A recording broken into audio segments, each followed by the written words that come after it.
Right now, the evidence does point to a the involvement of Ukrainian intelligence. There's very strong evidence to back up that assertion. The Russians, have, from what I understand, the Russians were tracking this vehicle from the moment it left Moscow. They could have stopped it at Moscow, but they let it go because they were also tracking the cell phones. And they were monitoring these cell phones as they made repeated phone calls into Ukraine, where they were connected with entities on the Ukrainian side of the border who were arranging to have a safe passage through the Russian-Ukrainian border.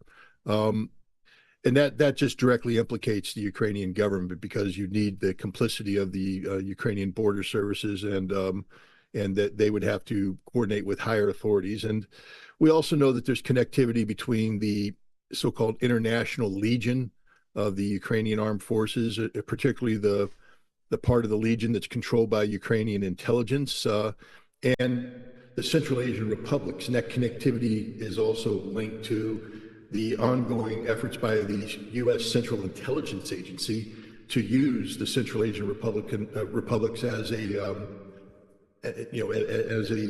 means of putting pressure on Russia. Also, to use the immigrants. There's a large number of immigrants who work in Russia as a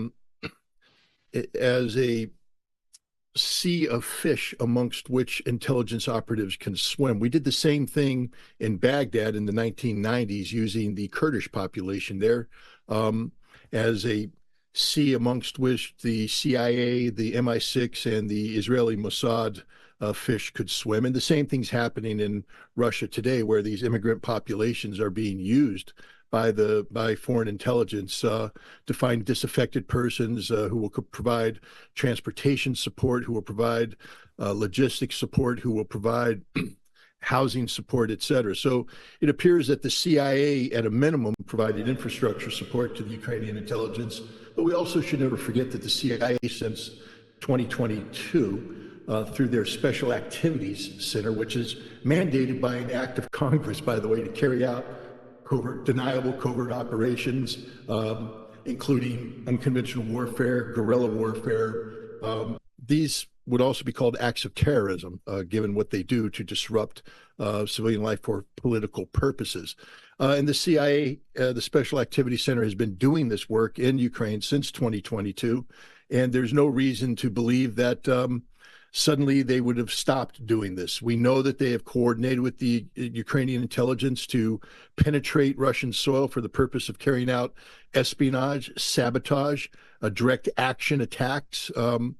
And again, what transpired here was a act of, it was politicized direct action designed to undermine the authority of the Russian government, to undermine the authority of Vladimir Putin. This was not an ISIS attack. First of all, the way it came out through a press service. ISIS normally releases reports about attacks that it was directly involved in through their central branch, but this was done through the press service, which means that it's after the fact that ISIS is saying these people were motivated by ISIS, so we're going to take credit for it. But if you take a look at the photographs that they use, when was the last time you saw ISIS martyrs blur their face? They don't blur their face because they don't care, because they're dead. These guys blurred their face because they were hoping to escape. When was the last time you had an ISIS attack say, we're going to carry out this attack and then we're going to try and get away, that we're doing it for money, not for a desire to become a martyr? ISIS was a deliberate cover story crafted by Ukrainian intelligence to mislead. And I believe the United States is involved, because the first thing the United States did before anybody knew anything is said, ISIS did this. They didn't give any. Ukraine had nothing to do with this, they said. And as Maria Zakharova has pointed out, how do you know this? I mean, you haven't even solved the Kennedy murders yet, and you're coming out and saying you know who was responsible for the Crocus attack. I'll just make it as clear as I can. This was a Ukrainian intelligence operation that I believe was aided and abetted by the Central Intelligence Agency, because the United States is at war with Russia. And I want to repeat that one more time just so people understand the gravity of what I'm saying. The United States is at war with Russia. It's a covert war. It's a deniable war. but it's a war nonetheless, and Russia's onto this. And if you're going to go to sleep tonight resting easy, don't. You need to be scared to death about what's to come, because no nation will take an attack like this on their territory lying down. And when the Russians find out, as they will, to the extent to which Ukraine was involved, they already have the evidence, and to which Ukraine was assisted by the United States and, may I say, your secret intelligence service, there will be hell to pay. We're talking about the potential of global thermonuclear war, because that's where this leads. That's where this leads. That's where war with Russia leads. And if you're not scared to death, then there's something wrong with you. There were a number of reasons to immediately doubt the ISIS cover story.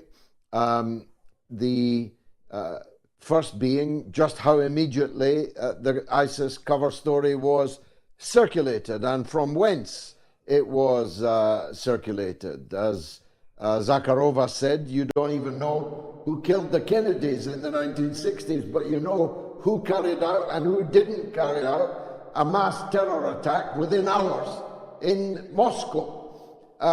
So the speed with which ISIS were supposedly taking credit or being blamed was the first reason to suspect it.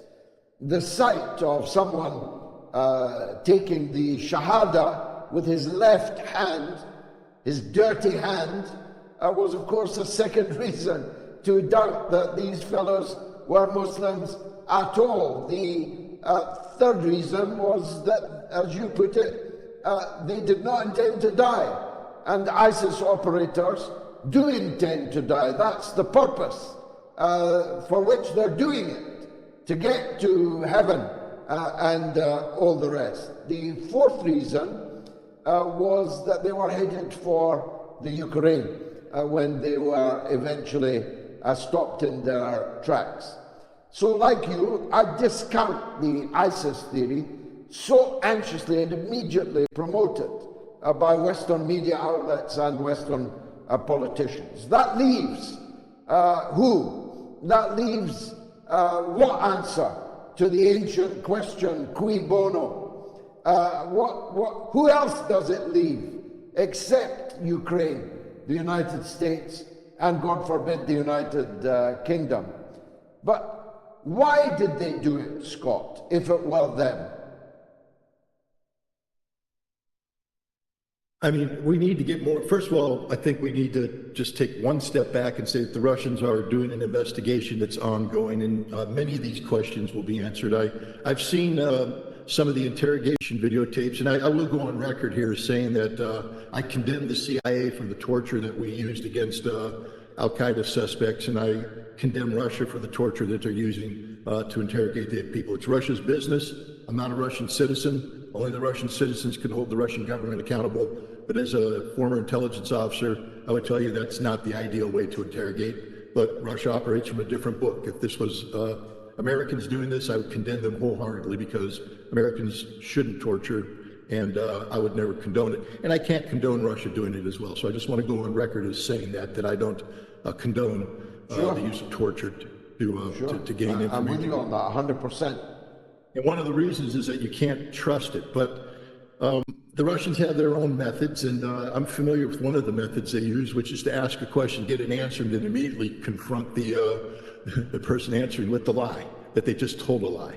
And you see that these people didn't know that the Russians had their cell phones, and they were being asked questions, and then the Russians asked a counter question, and they pretended they didn't know. The Russians showed them the cell phone, and suddenly their memory is jarred because that was a phone call they just had moments before their arrest. The Russians know exactly what's going on. I'm comfortable with that. I'm comfortable with the conclusions that Russia has drawn. And I don't know if this was an attack designed to take place pre-election, meaning to disrupt the election. It would have been better for the Ukrainians had this happened pre-election, because it would have created in their minds the opportunity for people to question Putin's leadership, etc. So I don't know if this was an attack that was planned to happen before the election, but because of operational issues took place after. Because at some point in time, when you're doing a deniable operation of this nature, you let them into the wild, and then they're on their own. They may adhere to a timetable, they may not. They will do the action when they can. Or this could have been something that was deliberately planned to take place after the election to, again, try to undermine Vladimir Putin.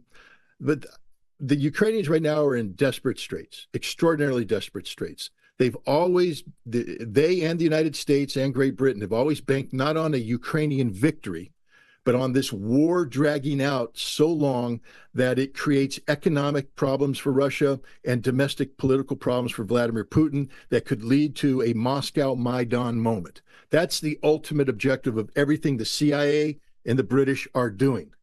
And when you are confronted with a collapsing situation on the front lines and an America that can't get its act together when it comes to whether we're going to provide support or not for the Ukrainians, sometimes intelligence services will seek to, push the envelope, so to speak. There is also a possibility that the CIA and the British trained the Ukrainians in the art of covert, direct action, unconventional warfare, but did not have a hand in this operation, meaning that this is some sort of a rogue Ukrainian operation, because we have word that the United States has told the Ukrainians to back off, for instance, the strategic campaign against attacking Russian oil production centers and oil storage facilities. So the United States is not looking for an escalation. The Ukrainians are looking for an escalation. The only way Ukraine survives is to create a situation that NATO is compelled to intervene. I'll say it one more time. The only way that Ukraine survives is to create a situation that compels NATO to intervene, and that's what the Ukrainians are trying to do. They will continue to provoke the Russians over and over and over again in an effort to get a Russian overreaction and therefore some sort of